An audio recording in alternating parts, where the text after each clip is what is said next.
एक बच्चा अपने माता पिता का बहुत सेवा करता था, बहुत पूजा करता था, इतना कि वो अपने स्कूल के पढ़ाई लिखाई को छोड़कर माता पिता के सेवा में लग गया था। स्कूल के बच्चे भी, फ्रेंड भी कहते थे, अरे तू ये क्या कर रहा है, माता पिता का सेवा कर रहा है। अब तक तू भगवान का सेवा किया होता ना, अब तक तुझे वो ऊपर वाला मिल गया होता, ईश्वर तुझे प्रकट होकर तुझे दर्शन दे गए होते। वो कह रहा था, ए मत बोल, तू मत बोल, देख रहा है ना ये जो दिख रहे हैं सामने, ये मेरे माता पिता ही मेरे लिए भगवान है, मेरे माता पिता ही मेरे लिए भगवान है। तो सेवा करता था, बहुत सेवा करता था। एक दिन का संयोग देखिए कि वो घर में माता पिता का सेवा कर रहा था, दरवाजा बंद था, पट बंद था और सेवा कर रहा था। तो उसके यहाँ नारायण आए, महाराज ऊपर वाला आया, दरवाजा खटखटा रहा है, भक्त बंधु दरवाजा खोलो। अब कहने लगा वो, कौन है? बोला, मैं हूँ, मैं नारायण हूँ, नारायण, तुझे दर्शन देने आया हूँ, मैं सेवा से तेरे प्रसन्न हूँ। वो कहने लगा, रुकिए थोड़ा, दरवाजा पे खड़ा रहिए, मैं अभी माता पिता का सेवा कर रहा हूँ। क्या कर रहा हूँ? माता पिता का सेवा कर रहा हूँ। नारायण खड़े हैं चौखट पे। कहने लगे, तू पागल है क्या? पागल हो गया है क्या? इतना ऋषि मुनि तपस्वी इतना तपस्या करते हैं, सालों साल इतना भक्त मेरा नाम जपते हैं, उनको मैं दर्शन देने नहीं जाता, उनको एक झलक तक नहीं दिखाता, और तेरे सेवा से मैं प्रसन्न होकर तुझे दर्शन देने आया हूँ तो मुझे चौखट पे खड़ा कर रहा है। मैं तेरे सेवा से ही प्रसन्न हूँ, आया हूँ तुझे दर्शन के लिए, दरवाजा खोल। बोला, इंतजार करिए। बोले, इंतजार नहीं कर सकता मैं, इंतजार नहीं कर सकता। बोला, इंतजार नहीं कर सकते तो यहाँ से आप पधारिए। क्या करिए? पधारिए। अरे भगवान को भेज रहा है महाराज। अब सेवा पूरा हुआ, जब माता पिता का सेवा पूरा हो गया तो अब दरवाजा खोला तो महाराज भगवान खड़े हुए हैं, नारायण, और मस्ती में खड़े हुए हैं। अब कहने लगे, क्या बेटा, अगर मैं चला जाता तेरे द्वार से तो? हाथ जोड़कर बालक कहने लगा, साहब जिस सेवा ने आपको यहाँ आने से मजबूर कर दिया, क्या उस सेवा को मैं छोड़कर आपसे मिलने चले आता? सबसे पहले क्या आता है? मातृदेवो भव, उसके बाद आता है पितृदेवो भव। मगर आजकल माता पिता को भगवान नहीं मानते। दौलत देवो भव, पैसा देवो भव, आंधी देवो भव, क्या बापू देवो भव, क्या क्या बोलते हैं ना महाराज। दौलत देवो भव, उसको प्यार करेंगे, उसको प्रेम करेंगे, किसी और से कर लेंगे मगर माता पिता से नहीं करेंगे। अरे साले पापी, आजकल के माता पिता ही इतने स्मार्ट है महाराज, आजकल के माता पिता ही इतने स्मार्ट है कि बच्चों को संस्कार देना भूल जा रहे हैं। तो कहाँ जाएगा वो, कहाँ जाएगा वो? जब बड़ा होगा आपको बुढ़ापे में लात मारेगा, वही भगा देगा। मेरे लिए किया ही क्या है? आजकल के बेटे बेटियां ऐसी बोलती है महाराज, माता पिता है तो किए क्या है मेरे लिए?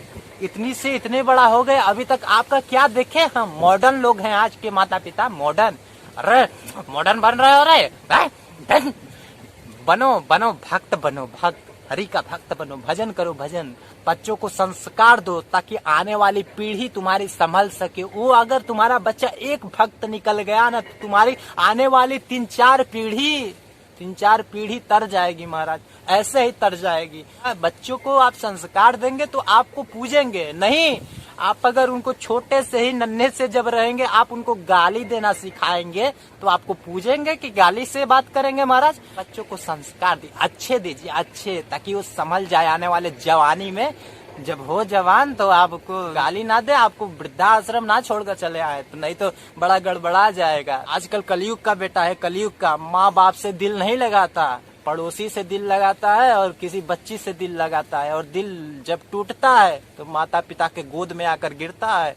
वही जो छोटा से बड़ा किए हैं उन्हीं के पास आता है। सुकून कहाँ मिलता है? माँ के आंचल में मिलता है। कहाँ मिलता है महाराज? माँ के आंचल में। तो आंचल को कभी धुंधला मत होने देना, कभी नहीं। पड़ोसी से दिल मत लगा, दिल लगाना है तो मेरे हरि से लगा, क्योंकि ये दुनिया झूठी है, ये पराये हैं साले पापी। वो बस पैदा कर दिए, आप अपने आप को मॉडर्न समझते हैं। अरे मॉडर्न मम्मी पापा, क्या मॉडर्न पापा? डैडी मम्मी, डैड से डेड, डेड क्या होता है? डेड, मत से मर गई। ओह महाराज क्या कहे, जाने दीजिए, सॉरी। बच्चे अगर ये सीखेंगे, रामायण का पाठ करेंगे, गीता का पाठ करेंगे, अगर भागवत सुनेंगे, सत्संग सुनेंगे, भक्ति करेंगे, तो उनके अंदर भावना नेगेटिव नहीं पॉजिटिव आएगी। अगर मूवी देखेंगे, गाने सुनेंगे, गंदे गंदे सीन देखेंगे तो उनके अंदर नेगेटिव बातें आएंगी, नेगेटिव चीजें आएंगी, तो वो गलत कर्म करेंगे और किसी बेटी के साथ जाकर गलत कर्म करेंगे तो वो पापी साले का नरकों में जगह नहीं मिलता है। तो महाराज आप सोच समझ लीजिएगा, बच्चों को पहले संस्कार दीजिए। कैसे लक्ष्मण ने अपने भाई की सेवा की, कैसे उसका आदर करते थे, कैसे उनको जीने का तरीका पता चलेगा। महाराज राम के चरित्र को उठाकर पढ़ेगा बच्चा बच्चा, तब उसे चरित्रवान बनने से कोई रोक नहीं सकता, कोई दुनिया में नहीं रोक सकता। तुम्हारी सेवा करेगा, तुम्हारी भक्ति करेगा, अगर तुम पढ़ाओगे तब। मॉडर्न मत बनो, मॉडर्न मत बनो। अब क्या हुआ कि भगवान चौखट पे खड़े थे, उस बच्चे को गले लगा लिए, गले लगा कर कहने लगे बेटा मुझे गर्व है तुम जैसे भक्त पे कि आज भी इस दुनिया में तुम जैसे भक्त, तुम जैसे बेटे, तुम जैसे औलाद इस दुनिया में है। मेरे प्रभु ने उसे गले लगा लिया। तो इसलिए मैं कहता हूँ बस इस धर्म को आगे बढ़ाइएगा। वीडियो को लाइक, चैनल को सब्सक्राइब कर लीजिएगा। बस इस वीडियो में यही कहना था। जय हिंद, जय भारत। खुश रहे, दूसरों को भी खुश रखिए। बाय बाय मेरे दोस्त।